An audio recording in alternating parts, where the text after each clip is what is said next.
પૂછો ક્યારેક સતીના ચરિત્રમાં જઈને ડૂબકી લગાવજો. ક્યારેક માના માતૃત્વની સામે આંખ ઊંચી કરીને જોજો.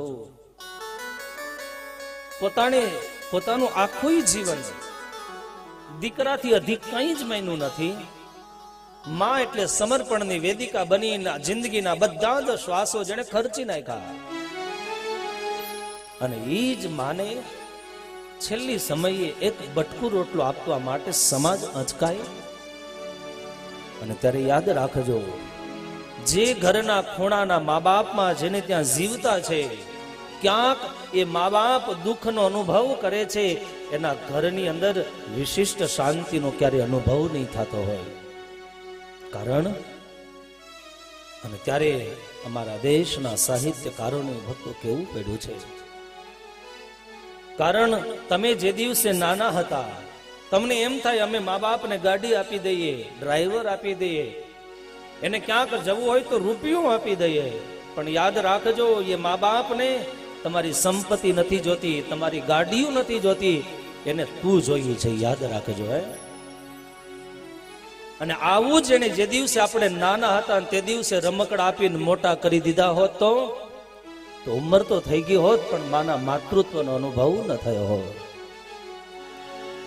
તે દિવસે મા બાપે રમકડા ન આપતા, એના જિંદગીનો સમય એને આપ્યો તો. એમ ભાલા ભક્તો મુક્તો, મારી તમને વિનંતી છે કે વૃદ્ધ મા બાપને સંપત્તિ નથી જોતી, એને તમારા સમયની જરૂર છે. હે ગંગાના નીર તો વધે ઘટે રેલો, ગંગાના નીર તો વધે ઘટે રેલો. હે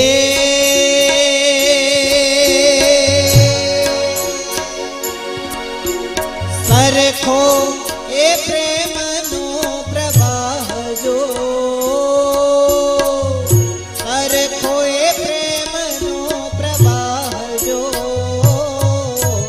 જનની જોડ સખી નહીં જડે રે. હે એવી જનની જોડ સખી નહીં જડે રે લો. મીઠા મધુને મીઠા મેહુલારે લોલ, મીઠા મધુને મીઠા મેહુલારે લો. હે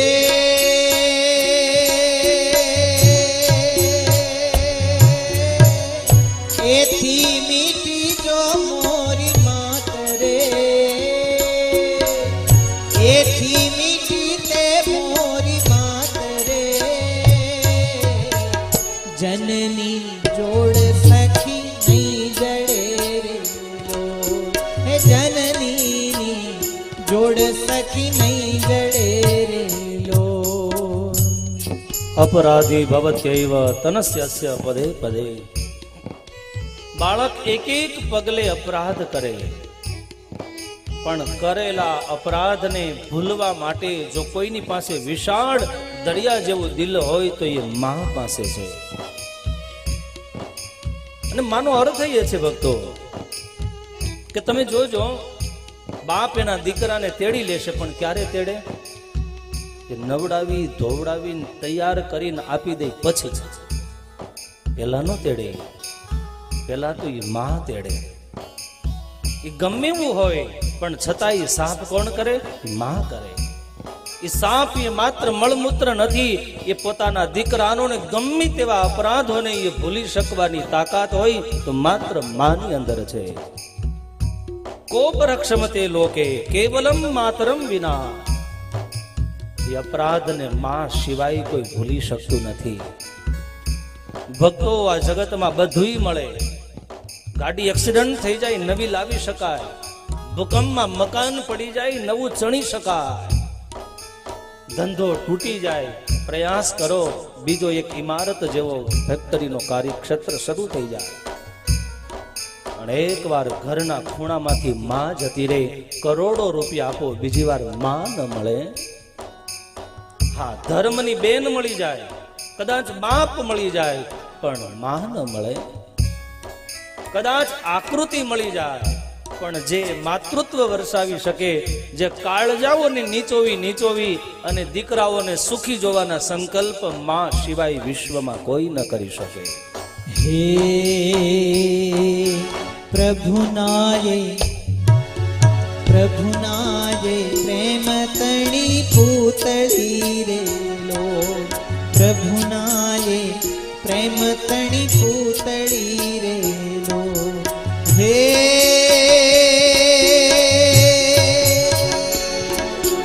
જગતી જુદેરી એની જાત જો,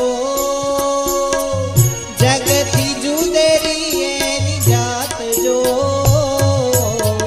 જનની જોડ સખી નહીં જડે રે, એવી જનની જોડ સખી નહીં જડે રે લો. માં એ માત્ર પ્રેમની ભૂખી છે, દુખીઓના દુઃખને જોઈ નથી શકતી. એક જગતની સામાન્ય માં રડતા બાળકને જોઈ અને પોતાની ગોદ આપી દે તો જગત જનની જગદંબાનું ઔદાર્ય કેટલું વિશાળ છે. અને ત્યારે પરમાત્માને હરેક જીવને સુખી કરવાતા પોતાનો પ્રેમ ભગવાનને એક એક વ્યક્તિને આપવો છે. પણ ભગવાન બધાય ઘર સુધી પહોંચી ન શકા, એટલે ભગવાને પોતાની જ બીજી મૂર્તિ એટલે માનું સર્જનના જગતમાં કર્યું છે. માં એટલે એક સ્ત્રી નહીં, માં એટલે પરમાત્માના પ્રેમની પૂતળી છે, પરમાત્માની જ બીજી આકૃતિ છે. ગ્રહસ્થાશ્રમનું કોઈ જનરેટર પાવર હોય તો આ શક્તિ ભાગવતના માધ્યમથી તમને કહું, શાસ્ત્રના માધ્યમથી કહું, એ ગૃહ લક્ષ્મી છે, એ માં છે. દીકરો ગમે તેવી ખોટ ખાઈને ઘરમાં નિરાશ થઈને બેઠો હોય, ઘરના ખૂણામાં મા બાપ બેઠા હોય, એમ કે બેટા ચિંતા ન કરતો, અમે બેઠા છે. પણ એ કોઈ તમારો પાર્ટનર ન કહી શકે. અને એમ કે ભાઈ માં માથા ઉપર હાથ ફેરવે ને વાળઈ વધી જાય. માના માતૃત્વનો પ્રભાવ કેવો હશે બાપ, જેનો અનુભવ બોટાદકર કવિ કે મેં જોયો છે. ગંગાને કિનારે જ્ઞાન ચોમાસાની વાદળીઓ વરસીને એમાં ઉભરાવા લાગ્યા ગંગા. અષાઢ મહિનામાં મેઘને વરસવું હોય તો એ મેઘ નહીં, અષાઢ મહિનો આવે તેદી વરસે. આકાશમાં મેઘાડંબર જામે, કોઈ મોરલાઓ ટહુકે, વીજળીના ચમકારાઓ થાય તે દિવસે વરસાદ વરસે. પણ માને વરસવા માટે મોસમની જરૂર નથી. માનું માતૃત્વ તો કમોસમે નહીં, 12 મહિના જીવે ત્યાં સુધી પોતાના સંતાનો માટે વરસતું જ રહે છે. અને ત્યારે અમારો કવિ બોટાદકર લખે, હે અમીની ભરેલી એની આંખડી રે લો, અમીની ભરેલી એની આંખડી રે લો. હે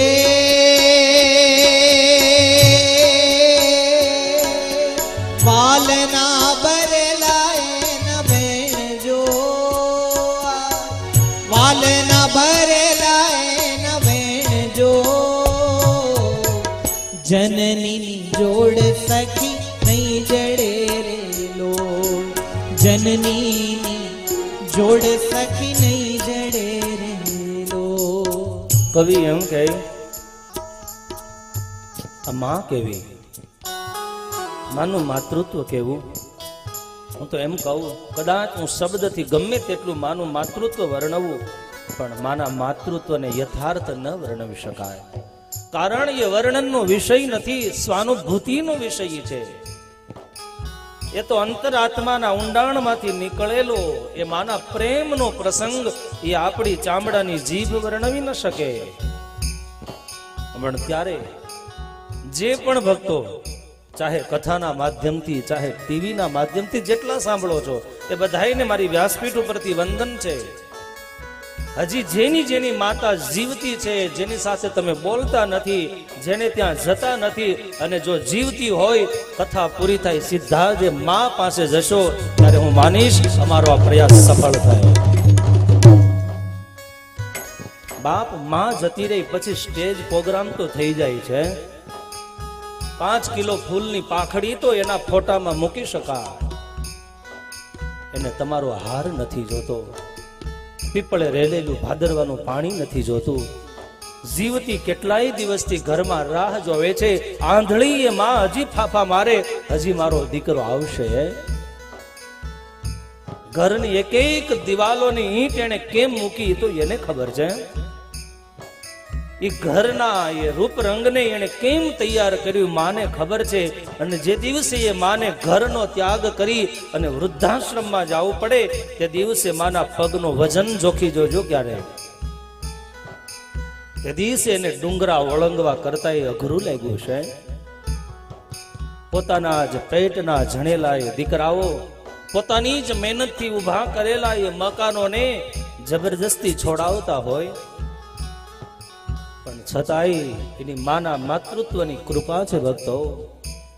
ઘર છોડાવી દીધા, ભોજન છોડાવી દીધા, પરિવારના સંબંધો તોડાવી નાખ્યા, અને છતાંય વૃદ્ધાશ્રમના ખૂણે બેઠી એ માં હજી જીવે છે, હજી કરગરે છે, હજી માને વિશ્વાસ છે એક દી મારો દીકરો પાછો આવશે. બાપ આટલી સહન શક્તિ વિશ્વમાં કોઈની અંદર નથી.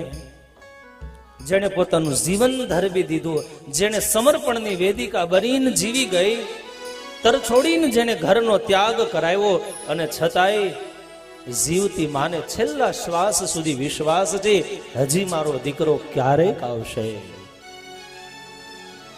અને ત્યારે હું તો સાચી પૂજા માની ત્યારે ગણું કે સાંભળતો સમાજ હજી ક્યાંક અપરાધ થઈ ગયો હોય, આપણી ક્યાંક અલ્પમતીને લીધેથી ક્યાંક આપણી અણસમજણ આદેશ આવતી હોય, ક્યાંક અહંકારનો ઉમરો નડતો હોય, કદાચ વૃદ્ધ મા બાપનો કદાચ ઉંમર થઈ ગઈ, એનો સ્વભાવ, આપણા સ્વભાવો એને સહન કરી લીધા, આપણે એનો સ્વભાવ નહીં સહન કરીએ તો હજી પણ એ વૃદ્ધ મા બાપ પાસે કથા પૂરી થાય એટલે મા બાપ પાસે જઈ પગ પકડીને એની માફી માંગી લેજો.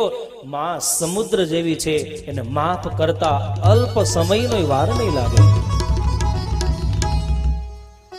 અને ત્યારે અહીંયા સ્વયં મહર્ષિ વેદવ્યાસજી એ જનક મહારાજને જન્મે જઈને કહે છે, જન્મે જઈ માના અનેક સ્વરૂપો છે, માના હાથ માટે એમ કહેવામાં આવ્યું છે વિશ્વંભરિણી છે, આખા વિશ્વનું એ પોષણ કરી શકે. તો આ જગત જનની જો વિશ્વનું ભરણ પોષણ કરે છે ને વિશ્વંભરિણી કહેવાય, તો ગ્રસ્થાશ્રમની અંદર તમારી માં કેટલી વાર તમારા માટે ભૂખી રહી, મેં જમી લીધું છે એમ કરી અને આપણું પોષણ કરે છે, તો શું એ ઘરની માં વિશ્વંભરિણી નથી? ઘણી વાર બાળકોને ખબર નથી, એના પતિઓને ખબર નથી, કેટલી વાર ભૂખી રહી અને પોતાના બાળકોને ગોદમાં બેસાડીને વાત્સલ્યનો હાથ ફેરવી અને ભૂખા બાળકોને જમાડીને મોટા કર્યા છે. અને ત્યારે આજ માને પ્રેમથી ભજનારો એ સમાજ, એ સંસારનો હરેક વ્યક્તિ માયાના આવાગમનમાંથી છૂટી જાય છે.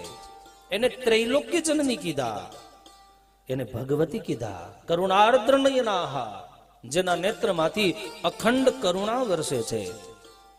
પુત્ર રૂપી વત્સને માટે જેમ અમૃતદાયીની કામદુહા, સ્વયં કલ્પતરુ જેવી મહા કીધી. એક ઉપમા દેવી ભાગવતની અંદર અભય વરદ હસ્તા, માં કેવી? એના હાથ તો છે પણ હાથ હાથ નથી. હાથ તો અભયદાન આપનાર એને હાથ કહેવાય. બીજાને ડરાવતા હોય એને હાથ ન કહેવાય. આ હાથથી બે માણસ જે ભયભીત બહેનો છે એને નિર્ભય બનાવી શકે. અને એક કરુણારુણ લોચના ભક્ત વત્સલાહા. આખી આ શક્તિ સંપ્રદાય, એની પરંપરા, એની ઉપાસના બહુ પ્રાચીન રહી છે. બૌદ્ધ સાહિત્યમાં તમે જાઓ તો એ જ મહાશક્તિને વજ્ર વારાહી કીધી છે, તારા શક્તિ કહી. અને બૌદ્ધ સાહિત્યએ પણ શક્તિનો એ સ્વીકાર કર્યો છે.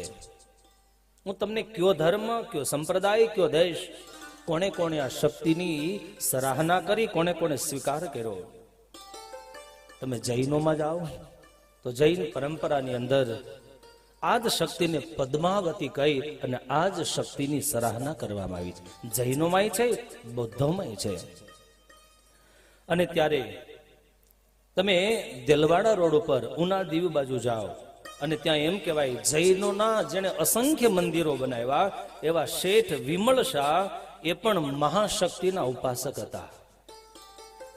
અને ત્યારે આદ્ય શક્તિની આરાધના આપણો દેશ હોય તોય ભલે, ચાહે પરદેશની ભૂમિ હોય તોય ભલે, વર્ષો પહેલા નહીં, ઈસવીસનો પહેલા, ઈસવીસનની પણ શરૂઆત નહોતી થઈ. એ પૂર્વેથી એમ કહેવાય છે કે શક્તિ ઉપાસનાની પ્રણાલિકા ન માત્ર હિન્દુસ્તાનમાં, ફ્રાન્સમાંય હતી, ઇજિપ્તમાંય હતી, અને સિરિયા, એશિયા માઇનોર વગેરે વિવિધ પ્રાંતો અને પ્રદેશોની અંદર પણ શક્તિ ઉપાસના એને આરાધવામાં આવ્યા હતા.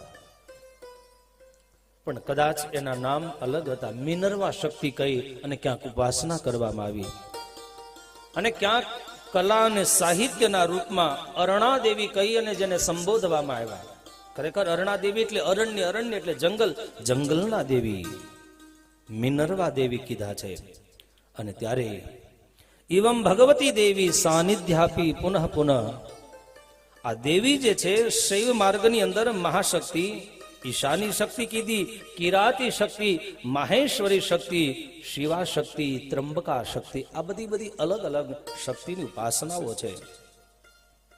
અને ત્યારે આ કચ્છની ધરતી માટે એટલું ચોક્કસ કહી શકાય, આદ્ય શક્તિની ઉપાસનાઓ ભારતભરમાં તો છે જ, પણ ભારતમાં સૌથી શ્રેષ્ઠ જો શક્તિની આરાધના અને ઉપાસના નહીં હોય તો એક ગુજરાત અને કચ્છની અંદર રહી છે. ત્યાં દેવી અને દેવતાઓના એક વૈષ્ણવ માર્ગની અંદર પણ લક્ષ્મી અને નારાયણી તરીકે એ વૈષ્ણવ પરંપરામાં શક્તિની ઉપાસના થઈ છે. અને ત્યારે સ્વામિનારાયણ ભગવાને પણ વચનામૃતમાં આ શક્તિને એક દૈવી શક્તિ કીધી છે ને એકને આસુરી શક્તિ કીધી. જે ઈશ્વર સન્મુખ લઈ જાય, ઈશ્વર સન્મુખ લઈ જનારી શક્તિને સ્વામિનારાયણ ભગવાને વચનામૃતમાં દૈવી શક્તિ કહી અને સંબોધા છે. પણ જે સંસાર તરફ લઈ જાય એને આસુરી શક્તિ કહી અને વચનામૃતમાં સંબોધા છે.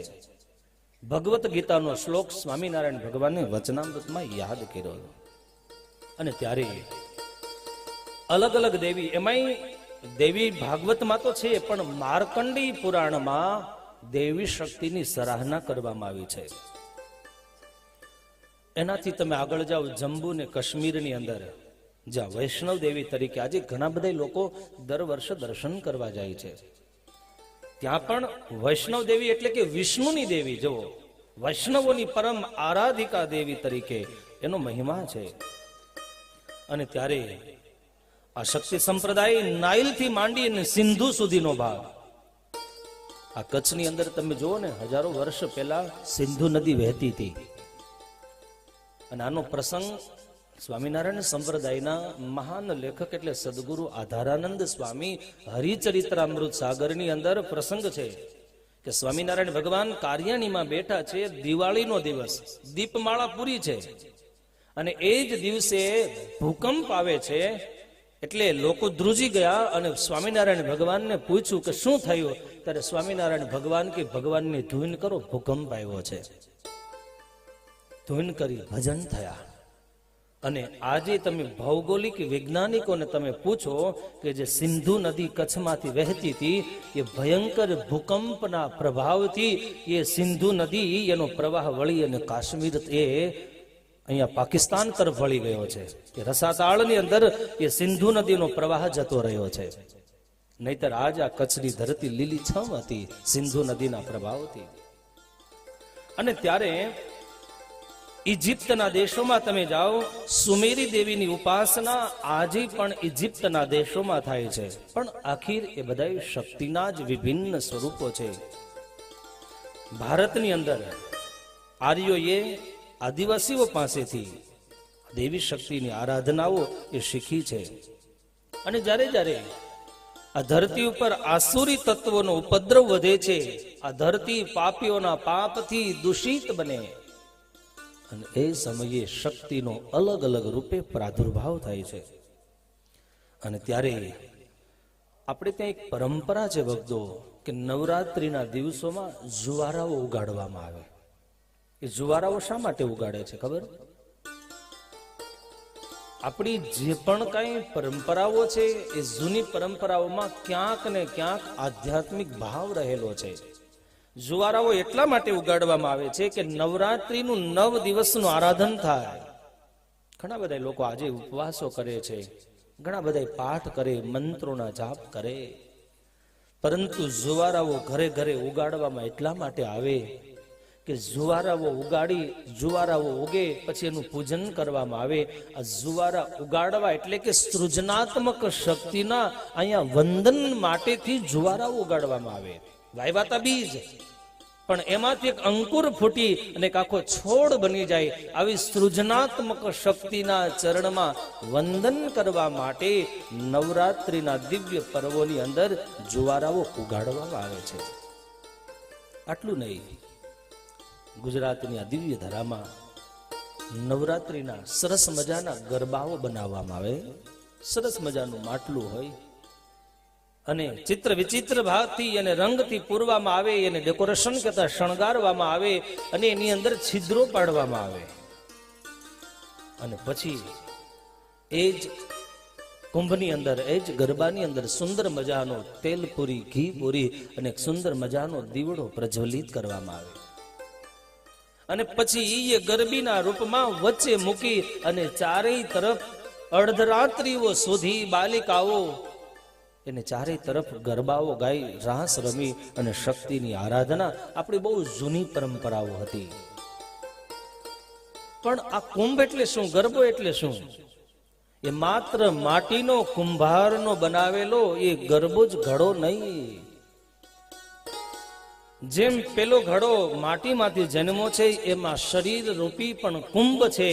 આ કુંભ પણ એક ગરબાનું જ પ્રતીક છે. આની અંદર 5 કર્મેન્દ્રિયો, 5 જ્ઞાનેન્દ્રિયો અને 11માં મન રૂપી આ બધા એના છિદ્રો છે, કાણાઓ છે. અને પેલા ગરબાની અંદર જેમ અગ્નિ પ્રજ્વલિત કરવામાં આવે, દીવડો પ્રગટાવવામાં આવે, એમ આપણા દેહ રૂપી ગરબાની અંદર પણ દિવ્ય ચૈતન્ય રૂપી ઈશ્વર શક્તિ આજે આપણા શરીરમાં વિદ્યમાન છે. અને શક્તિના લીધેથી આંખથી દેખાય છે, કાનથી સંભળાય છે, આ શરીરથી ક્રિયાઓ થાય, આ બધી દિવ્ય ચેતનાનો પ્રવાહ છે. અને ત્યારે એમાં આસો માસની નવરાત્રિનું જે મહાત્મ્ય દેવી ભાગવતજીની અંદર બતાવવામાં આવ્યું છે. 9 દિવસની આરાધના થાય દેહના પ્રતીક રૂપે. આ દેહની પણ એક આરાધના છે. અને ત્યારે અહીંયા સ્વયં મહર્ષિ વેદવ્યાસજી જન્મેજય મહારાજને કહે છે કે હે જન્મેજય,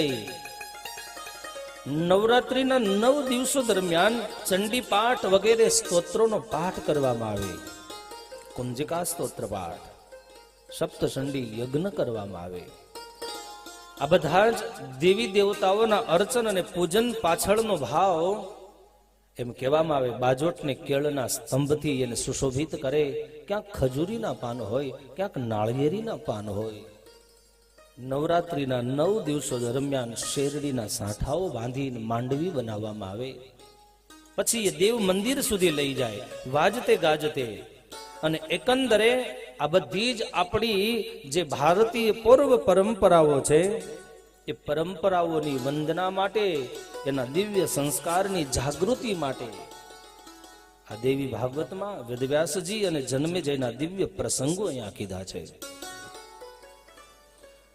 આગળ જતા સ્વયં ભગવાન વિષ્ણુ બ્રહ્માજીને કહે છે કે હે બ્રહ્મન, આ લોકની અંદર આંખથી દેખાતું જે પણ કઈ દ્રશ્ય છે, બ્રહ્મન તમે સર્જન કરો છો. એ સર્જનમાં દિવ્ય શક્તિનો સંચાર છે. આ ધરતી ઉપર ચાહે કીડી પશુ પક્ષીઓ હોય, ચાહે અસંખ્ય માનવો હોય, આ બધાયનું જે હું પોષણ કરું છું, એ પોષણ કરવા માટેની શક્તિ પણ મને આદ્ય શક્તિના માધ્યમથી મળે છે. આખી સૃષ્ટિના વિનાશ સમયે ભગવાન શિવજીને જે સંહાર કરવાની શક્તિ મળે, એ શક્તિ પણ હે બ્રહ્મન આદ્ય શક્તિના આધારે છે. અને આ સમજાવવા માટે સૌથી શ્રેષ્ઠ સાધન કેનોપનિષદની અંદર એક પ્રતિકાત્મક વાત બતાવવામાં આવી કે બ્રહ્માના મહિમાથી ગૌરવ અનુભવી અને મહિમાવંત બનેલા દેવતાઓ દાનવોનું યુદ્ધ થયું, દેવતાઓ એ વિજયને પામ્યા, વિજય મળ્યો, દિવ્ય મહોત્સવ મનાવવા લાગ્યા. દેવતાઓના મનમાં અભિમાન આવ્યું, ગર્વ આવ્યો, અમે જીતી ગયા, અમારો જય જયકાર થયો, ત્રિલોકી ઉપર અમારું સામ્રાજ્ય સ્થાપિત થશે. અને એ વખતે બ્રહ્માને એમ થયું કે આ દેવતાઓ જેના લીધેથી જીતા છે એને ભૂલી ગયા છે. ખોટા ગર્વનો અનુભવ કરી અને ખોટી ભ્રાંતિઓમાં જ્યારે રાચીને નાચી રહ્યા છે ત્યારે એ જ બ્રહ્માજી યક્ષનું રૂપ લઈ અને દેવતાના લોકમાં ગયા છે. દેવતાના લોકમાં યક્ષ બ્રાહ્મણ રૂપે ઉભા છે. ઇન્દ્રએ જોયા, અગ્નિદેવને મોકલ્યા, જાઓ જઈને જોવો યક્ષ કોણ છે. સ્વયં અગ્નિદેવ ત્યાં આવી બ્રાહ્મણના રૂપમાં રહેલા યક્ષને બ્રહ્મને પૂછ્યું છે, મહારાજ યક્ષ આપ કોણ છો? ત્યારે બ્રાહ્મણના રૂપમાં રહેલા યક્ષએ કહ્યું, આપ કોણ છો? અને ત્યારે અગ્નિ કહે છે, મને નથી ઓળખતા, હું સાક્ષાત અગ્નિ છું. હું ધારું તો આખા બ્રહ્માંડને બાળી નાખું. અને ત્યારે યક્ષના રૂપમાં રહેલા બ્રહ્માએ કહ્યું, બ્રહ્માંડને નથી બાળવું, આ સૂકું તણખલું બાળી દો. અગ્નિએ સ્વયં સૂકા તણખલાને બાળવાનો બહુ પ્રયાસ કર્યો, પણ સૂકું તણખલું બળતું નથી. અગ્નિદેવ અહીંયા પરાજિત થયા, ઇન્દ્ર પાસે જતા રહ્યા. આખી ઇન્દ્રએ પૂછ્યું, બતાવો અગ્નિદેવ શું થયો? અગ્નિએ પરિચય આપ્યો, હું ઓળખી ન શક્યો કોણ છે. ઓળખી તો ન શક્યો, સૂકું તણખલું સળગાવી ન શક્યો. આખી વાયુદેવને મોકલવામાં આવ્યા. ઇન્દ્રની આજ્ઞાથી વાયુ જાય છે, યક્ષને પૂછ્યું, આપ કોણ છો? અને ત્યારે યક્ષના રૂપમાં રહેલા ભૂદેવે કહ્યું, આપ કોણ છો? પરિચય આપ્યો, હું સાક્ષાત પવનદેવ છું. તમારી શું શક્તિ? હું ધારું તો બધાઈને ઉડાડી શકું છું. ત્યારે યક્ષએ કહ્યું, આ સૂકું તણખલું ઉડાડી દો. વાયુદેવ ફૂંક મારી મારીને થાકી ગયા, આ ગાલના ગલોફા દુખી ગયા, પણ સૂકું તણખલું ટચથી મચ ન થયું, ન ઉડી શક્યું. પવનદેવે જઈ અને ઇન્દ્રને વાત કરીને સ્વયં આજ ઇન્દ્રાસનથી ઉતરીને સ્વયં દેવરાજ ઇન્દ્ર યક્ષ પાસે આવ્યા. ઇન્દ્રને આવેલા જોઈ યક્ષ અંતર ધ્યાન થયા અને એ જ સમયે સ્ત્રીના રૂપમાં ત્યાં સ્વયં જગદંબા પ્રગટ થાય છે.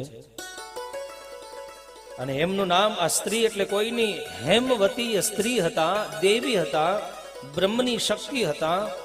અને એ વખતે હેમવતીએ ઇન્દ્રને યક્ષનો પરિચય કરાયો છે. દેવરાજ ઇન્દ્ર, તમે ખોટા અભિમાનમાં આવીને ચકચૂર બન્યા છો.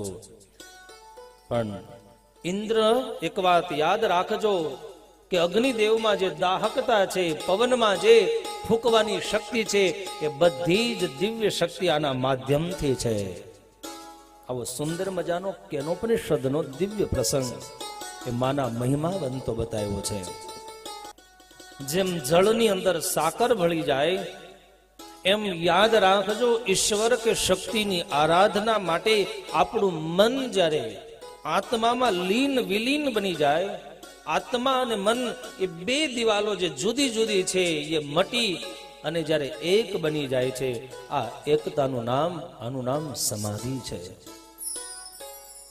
સમાધિ કોઈ વિશિષ્ટ પ્રકારનું આસન નથી, સમાધિ એ કોઈ વિશિષ્ટ પ્રકારનું તત્વ નથી. પણ જ્યાં સુધી મનના ભવાટ વિના વિભિન્ન સંકલ્પો કરે છે ત્યાં સુધી યાદ રાખજો, સમાધિ પણ સંભવ નથી. જ્યારે મનની ચંચળતા, મનની તરંગતા, મનના માનેલા ખોટા અને સાચા સંકલ્પો એ આત્માની સાથે એક બની જાય અને ત્યારે માણસને સમાધિ સુલભ બને, જેને સ્વામિનારાયણ ભગવાન નિર્વિકલ્પ સમાધિ કહે છે. સમાધિનો અર્થ એ નથી ઘર બાર છોડી અને તમે ભોજના ડુંગર ઉપર ચડી જાવ, નહીં, એ સમાધિ નથી. સમાધિ ઘરના એ મકાનમાં સોફા ઉપર બેસીને પણ થઈ શકે. મનની અંદર ઉઠતા ખોટા તરંગોને આત્માની સાથે જોડી દેવા.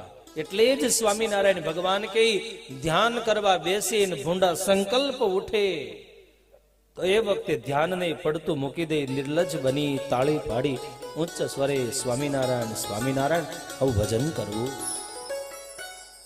પેલું જ વચનામૃત. જેનું મન ભગવદ સ્વરૂપની અંદર સદાયને માટે તલ્લીન રહે છે, એનાથી મોટી શાસ્ત્રમાં કોઈ પ્રાપ્તિ નથી કીધી. આ મનથી માનેલા ધર્મ, જો ભગવાન કૃષ્ણ અર્જુનને આ જ વાત કહી છે, સર્વ ધર્માન પરિત્યજ્ય મામેકમ શરણમ વ્રજઃ. તું તારા મનથી માનેલા ધર્મને છોડી દે, મારા શરણે આવી જા. હું તારું રક્ષણ કરીશ, એમ નહીં, તારો ઉદ્ધાર કરી દેશે. એમ ભક્તો, જ્યારે મનની અંદર મારા તારાના ભેદો ઉઠે અને ત્યારે યાદ રાખજો, ખરાબ સંકલ્પ ઉઠે ત્યારે વચનામૃતે બતાવ્યું છે, સંકલ્પ કરનાર મન તે હું નથી, હું તો ભગવાનનો દાસ છું. આ ભાવથી ભગવાન કૃષ્ણ કહે છે, નહીં કશ્ચિદપી ચિંતેય, બીજું કાંઈ નહીં ચિંતવન કરતો. ખોટા સંકલ્પને છોડી દે, નિર્વિચાર બની જા, સદવિચાર વાળો થા. આવી સુંદર મજાની મનની ચંચળતાને છોડી ઈશ્વર આરાધનમાં તલ્લીન થવું, આનું નામ છે સમાધિ અવસ્થા. અને શક્તિ ઉપાસનામાં સાધના ઉપર બહુ જબરજસ્ત ભાર મૂકવામાં આવ્યો છે. અને એટલે જ પહેલી શરત વેદવ્યાસજીએ કરી છે કે પ્રમાદ ન જોઈએ. આળસુ માણસ સાધનાના માર્ગમાં ક્યારેય સફળ ન થાય. અને ત્યારે મન એવ મનુષ્યાણામ કારણમ બંધ મોક્ષયો. માનવ જીવનનું મોટામાં મોટું બંધનનું કોઈ કારણ હોય તો એ ભક્તો મન છે. મન જ સાધનાના માર્ગમાં આપણને આગળ જતા રોકે છે. અને ત્યારે ક્યારેક ક્યારેક આ સૃષ્ટિ ઉપર ઈશ્વરના અવતારો તો થયા, પણ જ્યારે જ્યારે જરૂર પડી ત્યારે આ ધરતી ઉપર આદ્ય શક્તિના પણ અવતારો થયા છે. ઘણા બધા એ પ્રસંગો તમે ભાગવતજીમાં જાઓ તો જોવા મળે. અમુક કાર્ય જ્યારે દેવતાઓથી સંભવ નથી થતા, ક્યારેક ઈશ્વરથી પણ અધૂરા રહે છે.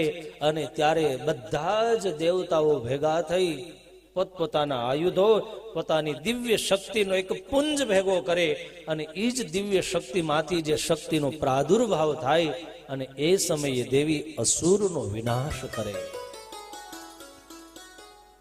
અને ત્યારે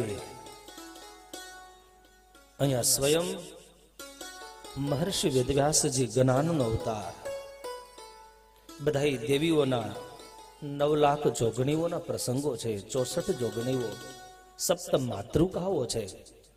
આજે બ્રાહ્મણો હોય એને ખબર હોય કે જ્યારે પૂજન કરવામાં આવે ત્યારે સપ્ત માતૃકાનું એનું પણ સ્થાપન કરવું પડે. ગણપતિજીનું જેમ સ્થાપન છે એમ અલગ અલગ શક્તિઓના સ્થાપનો થાય. અને અલગ અલગ જે શક્તિઓ છે અને એ જ શક્તિઓનો એક સમૂહ એટલે ગાયત્રી મંત્ર. ઓમ ભૂર્ભુવસ્વઃ તત્સવિતુર્વરેણ્યમ ભર્ગો દેવસ્ય ધીમહિ ધિયો યે નઃ પ્રચોદયાત. આ દિવ્ય શક્તિને 24 અક્ષરો છે આની અંદર. અને 24 અક્ષરો એવા છે ભક્તો કે એક એક અક્ષરની અંદર એક એક શક્તિનો અહીંયા પ્રાદુર્ભાવ રહેલો છે. ક્યાંક ચરિતાર્થ છે, ક્યાંક ગલિતાર્થ છે. અને ત્યારે મહર્ષિ વેદવ્યાસજીએ શ્રીમદ દેવી ભાગવતની રચના કરી સુંદર મજાનો ગ્રંથ તૈયાર થયો, બહુ સારો ગ્રંથ. પણ વેદવ્યાસજીના મનમાં એમ થયું કે આ ગ્રંથ જો સમાજ સુધી ન પહોંચે તો મારું સર્જન કાર્ય અધૂરું ગણાય. ત્યારે મહર્ષિ વેદવ્યાસજીએ સ્વયં આ દેવી ભાગવતના પ્રચાર અને પ્રસાર માટે મહારાજ પરીક્ષિતના જ પુત્ર એ જન્મી જઈને માધ્યમ બનાવી અને સુંદર મજાની દેવી ભાગવતજીની કથા કોઈ તે જ પોતાના મુખે કીધી. કારણ આ દેવી ભાગવત એ સાક્ષાત જગદંબાનું સ્વરૂપ છે એમ કહી અને મહર્ષિ વેદવ્યાસજીએ આની પ્રશંસા કરી છે. 14 લોકની અંદર પૃથ્વી મહાન, પૃથ્વીમાં 9 દ્વીપ મહાન, 9 દ્વીપની અંદર જંબુદ્વીપ મહાન છે. અને એમાં ભારત વર્ષની અંદર એમ કહેવાય ભક્તો, બ્રહ્માના પુત્ર કશ્યપની બે પત્નીઓ દિતિ અને અદિતિ. દિતિ થકી જે દીકરાઓના જન્મ થયા એ દાનવ થયા, અને અદિતિના ઉદર થકી જે સંતાનોના જન્મ થયા એ દેવ તરીકે પૂજાણા છે. માં બે છે, સગી બહેનો છે, પતિ એક છે, પણ છતાંય એક ઈશ્વર સન્મુખ ચાલ્યા છે, એક ઈશ્વરથી વિમુખ ચાલ્યા છે. જે જીવાત્માઓ આ જગતની અંદર જન્મ ધારણ કરી ઈશ્વર સન્મુખ ચાલે છે એ દેવતાની પદવીને પામે છે. અને ત્યારે અદિતિની કથા એમ છે કે કરદમ ઋષિની પુત્રી જે કલાવતી એના લગ્ન મરીચી ઋષિ સાથે થયા. કલાવતીની કુખે કશ્યપ ઋષિનો જન્મ થાય. કશ્યપ મુનિના લગ્ન દક્ષ પ્રજાપતિની 13 પુત્રીઓ સાથે થયા. લગ્ન ગ્રંથિથી જોડાણા. એમાં એક પુત્રી એટલે કે અદિતિ. દેવી અદિતિને પેટે જ ભગવાન વિષ્ણુનો જન્મ થાય, ઇન્દ્રનો જન્મ થાય. આદિત્ય તરીકે એનું સંબોધન કરવામાં આવે. અને ત્યારે અહીંયા સ્વયં મહર્ષિ વેદવ્યાસજી કહે છે, આવ જન્મે જઈ વર્ષો પહેલા સુત પુરાણીને જે શૌનક ઇત્યાદિ ઋષિ મુનિઓએ મહર્ષિ વેદવ્યાસજીનો આ જન્મ અને કર્મ માટે પ્રસંગ પૂછવામાં આવ્યો. વેદવ્યાસજી કોણ હતા? કો અસો વેદવ્યાસ. વેદવ્યાસજી સાક્ષાત સ્વામિનારાયણ ભગવાન વચનામૃતમાં એમ કહે જ્ઞાનનો અવતાર છે. આટલું નહીં, મહર્ષિ વેદવ્યાસજીના લખેલા બધા જ શાસ્ત્રો સ્વામિનારાયણ ભગવાન કે અમને માન્ય છે. અને જ્યારે જ્યારે કોઈ વેદાંતી, કોઈ પંડિત, કોઈ શાસ્ત્રાર્થ કરવા આવે ત્યારે સ્વામિનારાયણ ભગવાન એમ કહેતા કે વેદવ્યાસજીનો લખેલો શ્લોક બોલો તો અમે માનશું. કેમ? તો સ્વામિનારાયણ ભગવાન કે વેદવ્યાસજીના લખેલા શાસ્ત્રમાં અમને પૂર્ણ વિશ્વાસ છે. 150 વચનામૃતને ભાગવતનો સંબંધ છે ભક્તો. કારણ વેદવ્યાસજીએ જે પણ કંઈ લખ્યું છે સમાજના કલ્યાણ માટે લખ્યું છે. તો આ દેવી ભાગવત છે ને એ પણ વેદવ્યાસજીની જ રચના છે. 5મું પુરાણ છે.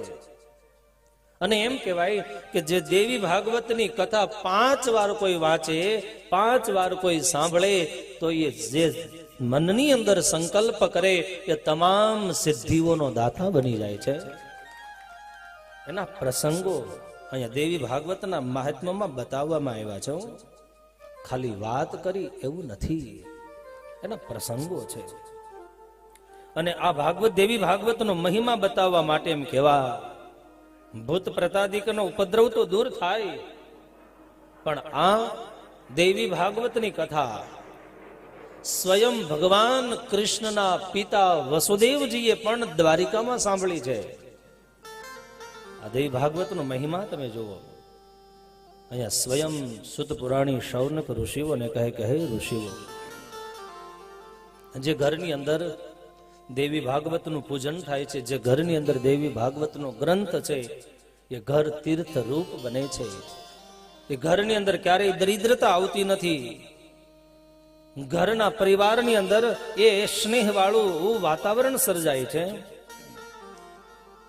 ભાગવત, દેવી ભાગવતની કથા ક્યાં કરવી, કેવી રીતે કરવી, કઈ તિથિએ કરવી, એનો વિશિષ્ટ એ તિથિ, તહેવારો અને સ્થાનોનો ઉલ્લેખ તો છે જ.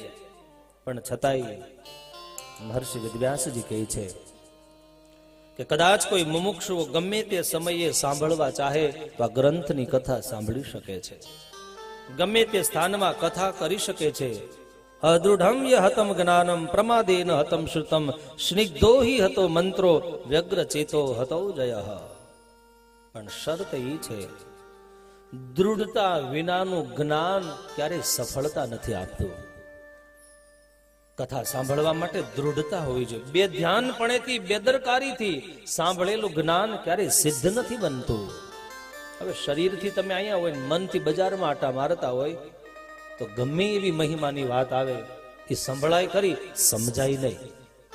પછી બાજુવાળાને પૂછવું પડે શું આવ્યું તું. આનો અર્થ એ થાય કે આપણું મન ત્યાં હાજર નથી.